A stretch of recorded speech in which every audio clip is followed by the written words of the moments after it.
മദ്രസയിൽ പോകുന്നത് മദ്രസയിൽ മുഴുവൻ മതതീവ്രവാദമാണ് പഠിപ്പിക്കുന്നത് ഞങ്ങൾ പറഞ്ഞിട്ടില്ല. ഏതെങ്കിലും ഒരു ജില്ലയിൽ വിദ്യാഭ്യാസത്തിൽ കുറച്ച് മുന്നേറ്റം വന്നാൽ അതൊരു പ്രത്യേക കാരണം കൊണ്ടാണെന്ന് ഞങ്ങൾ പറഞ്ഞിട്ടില്ല.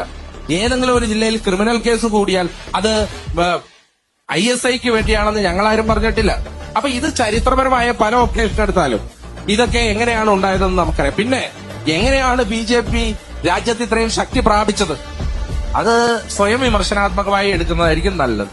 കാരണം ഇവിടെ ഒരു ഊരും പേരും ഇല്ലാതിരുന്ന ജനസംഘത്തെ കൂടെ കൂട്ടി മുന്നണിയിൽ ചേർത്ത് 1967 പഞ്ചാബിൽ സംയുക്ത വിധായക് ദൾ ഉണ്ടാക്കി ജനസംഘത്തെ കൂട്ടി ആ സംയുക്ത വിധായക് ദളിന്റെ ചെയർമാനായി മാറിയത് ആരായിരുന്നു എന്ന് ചോദിച്ചാൽ ഒരു CPMന്റെ ജനറൽ സെക്രട്ടറി ആയിരുന്നു.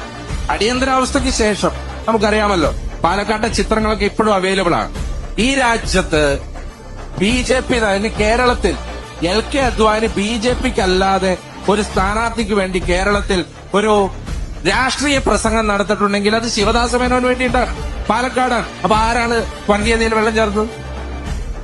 89 VP സിംഗിന്റെ കാലത്ത്. ഞാൻ ഇനി ചരിത്രത്തിലേക്ക് പോകുന്നില്ല, എല്ലാവർക്കും അറിയാം. എന്തിനാ ഇവിടെ ആണവ നയവുമായി ബന്ധപ്പെട്ട ഒരു അടിയന്തര പ്രമേയം അല്ലെങ്കിൽ സർക്കാരിനെതിരായ മൂവ്മെന്റ് വന്നപ്പോ അതും ആരുമായി ചേർന്നായിരുന്നു എന്നുള്ളതൊക്കെ ചരിത്രം വ്യക്തമാക്കട്ടെ. ഞാൻ അതുകൊണ്ട് അതിനകത്ത് കൂടുതൽ പറയുന്നില്ല. ഏതായാലും ഒരു കാര്യം ഞങ്ങൾ പറയാം. ഇവിടെ ഒരു പഞ്ചനക്ഷത്ര ഹോട്ടലിന്റെയും കോൺഫറൻസ് റൂമിനുള്ളിൽ RSSന്റെ നേതാക്കന്മാരുമായി രഹസ്യ കൂടിക്കാഴ്ച നടത്തുന്നതിനിടയ്ക്ക് പത്രക്കാര് വന്നപ്പോ കടക്ക് പുറത്ത് എന്ന് പറയാൻ ഉള്ള ഗതികേട് ഒരു കോൺഗ്രസ് നേതാവിനും കേരളത്തിൽ ഉണ്ടായിട്ടില്ല എന്നുള്ളത് വളരെ ആത്മവിശ്വാസത്തോടുകൂടി ഞങ്ങൾക്ക് പറയാം.